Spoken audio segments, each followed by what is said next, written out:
Assalamualaikum warahmatullahi wabarakatuh. Perkenalkan, nama saya Farik Iksan Caniago dari program studi Sistem Informasi Universitas Terbuka UPBJJ Palembang. Pada video kali ini saya akan menjelaskan langkah-langkah pembuatan Entity Relationship Diagram atau ERD. Berdasarkan di sini ada kasus di rumah sakit. Langkah pertama yang saya lakukan adalah membaca dan memahami kasus. Dari kasus tersebut, saya menemukan beberapa objek penting, yaitu pasien, pendaftaran, dokter, pemeriksaan, resep obat, kemudian ada obatnya dan detail resepnya. Objek-objek tersebut kemudian saya jadikan sebagai entitas dalam ERD saya.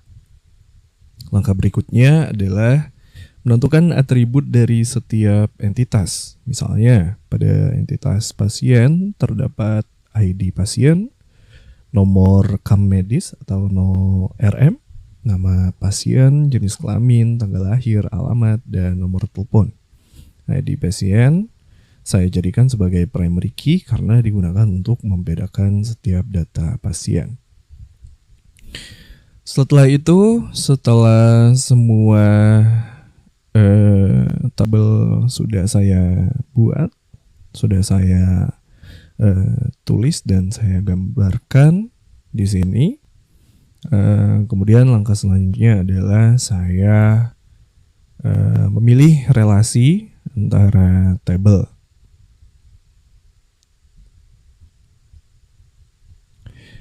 Hasilnya adalah ada terdiri dari 7 entitas, yaitu pasien, pendaftaran, dokter, pemeriksaan, resep, obat, dan detail resep.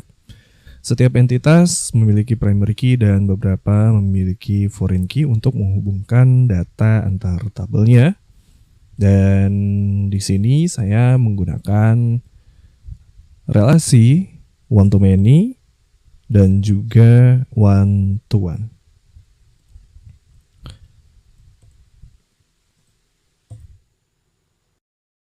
Oke, baik.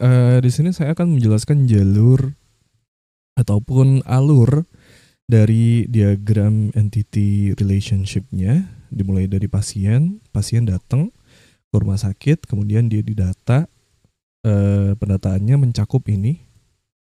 Ya, di sini ada ID pasien yang berupa primary key dan unique. Kemudian ada nomor KAM medis, nama pasien, jenis kelamin, dan lain-lain. Dan juga di sini pasien tersebut akan melakukan pendaftaran ya. Pendaftarannya di sini mencakup ada ID pendaftaran yang berupa primary key, kemudian tanggal daftar dan juga keluhan awal.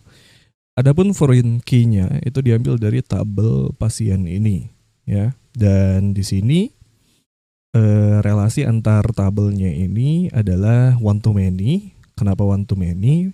Karena pasien walaupun orangnya satu, tapi pasien tersebut bisa datang berulang kali ke dalam rumah sakit itu ya, dan keluhannya juga pasti berbeda-beda. Jadinya satu pasien itu pasti akan melakukan pendaftaran lebih dari satu kali kalau dia mau berobat di rumah sakit yang sama.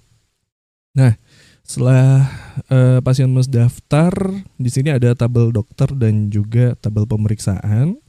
Tabel pemeriksaan ini akan terhubung dengan tabel dokter, di mana tabel dokter ini ada primary key yang berupa ID dokter, nama dokter, dan juga spesialisasi, juga nomor telepon ya di sini ya.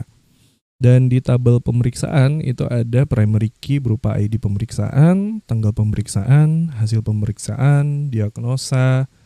Foreign key yang ini diambil dari tabel pendaftaran dan foreign key-nya ini diambil dari ID dokter. Adapun relasinya adalah one to many juga, di mana pemeriksaan ini dia itu kadang-kadang nggak melulu dokternya sama ya. Jadi pemeriksaan ini mungkin dia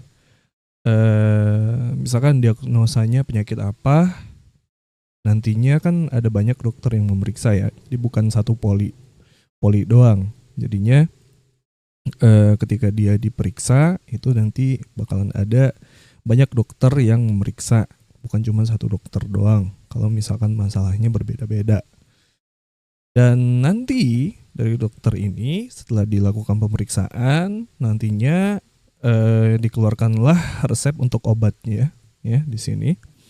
Di sini saya pecah menjadi 2 ya. Di sini ada tabel resep. Relasi antara tabel pemeriksaan dan juga tabel resep adalah 1-to-1 di sini, di mana satu kali pemeriksaan pastinya resepnya itu aja, nggak banyak resepnya, jadi cukup satu aja. Dan di sini ada primary key dan foreign key-nya juga diambil dari ID pemeriksaan, ya, yang ini, ID pemeriksaan yang ini. Relasi antara tabel resep dengan detail resep ini one to many.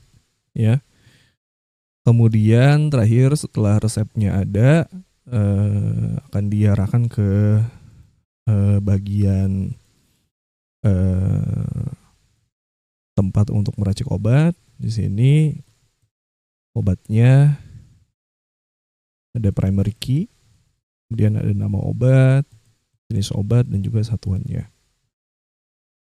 Oke, adapun entitas entity relation-nya di sini adalah one to many lagi. Karena resep ini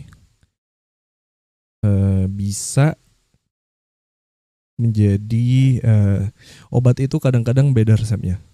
Jadi obat itu walaupun penyakitnya sama mungkin, tetapi dosisnya bisa berbeda. Jadi di sini saya menggunakan one to many.